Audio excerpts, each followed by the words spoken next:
एकदमै लोकप्रिय radio audio 106.3 एक कान दुई कान मैदान यसमै छ मजा। हरेक वर्ष रेडियो अडियोले हजुर हल्का गरौँ हजुर है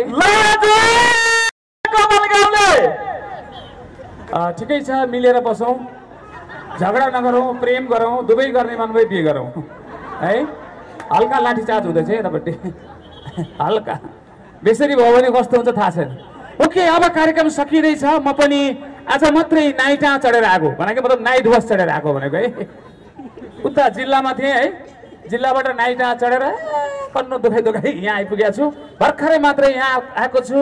यहाँलाई प्रचार गरिहालौँ, विज्ञापन गरिहालौँ। हरेक वर्ष गाई जात्रा निकाल्छु। यसपालि पनि तपाईँले कमल गाउँले युट्युबमा सर्च गर्नुभयो भने भेट्नुहुन्छ राजनीतिक पराकम्पन।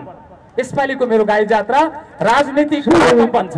सुरु कसरी हुन्छ एकचोटि सुरु हुन्छ आज यो घाटी लुच्चा लफङ्गा चोर डाका कुत्ताहरूलाई। राजा राजेन्द्र असाध्यै राम्रो मान्छे, एकदमै ह्यान्डसम मान्छे, यसको धेरै व्याख्या नगरौँ। स्वर एकदमै सुक्या छ। मैले भनेको छु फटा जाली भ्रष्टाचारीलाई दुई हात जोडी सलाम इमानदार सदाचारीलाई। हुन त आजकल यो देशमा इमानदार भनेको खेत जोत्ने गोरु त हुन छाडे, धान फल्ने खेतलाई पलटिङ गरेर फाले, इस्सा खाइस अब भात। हरिओम तस तस तस तस तस। सुरु गर्छु दुई चारवटा व्यङ्ग्य, कान ठाडो पारेर बस्छ। कोही जान्छन् अमेरिका, कोही जान्छन् जापान। पान खानलाई किन जापान जानु पर्यो, त्यो जाबो त यही पनि पाइन्छ। जसले जे भने पनि देश लुट्न त नेतै चाहिन्छ।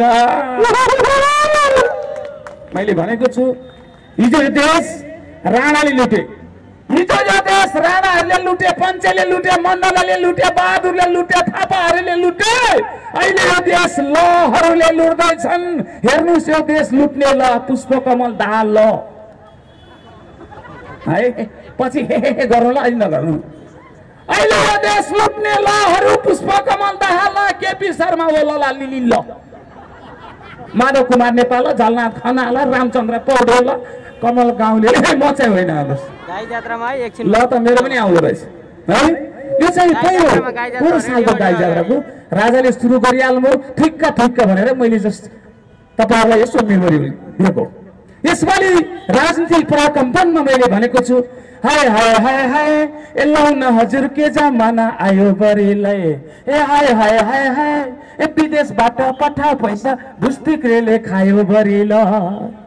विदेशमा लोग्ने छ, श्रीमती नेपालमा छ, उताबाट लोग्नेले टाढा मात्दैछु भाडा भन्दा भाडा मात्दै पैसा नेपाल पठाउँछ। आउने बेलामा पैसा पनि हुन्न, श्रीमती पनि हुन्न।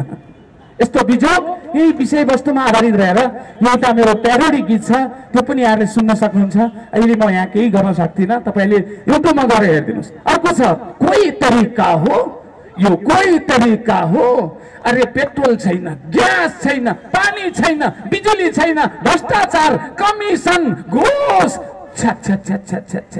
कोही तरिका हो, यो कोही तरिका हो भन्ने खालको प्यारोडी गीत पनि छ। सबै गीतहरू सबै चिजहरू मिक्स भएको राजनीतिक पराकम्पन छ। यहाँहरूको अगाडि आए आज हाम्रो पर्व, हामी हास्य व्यङ्ग्य कलाकारको यो गाई जात्रा पर्व हो।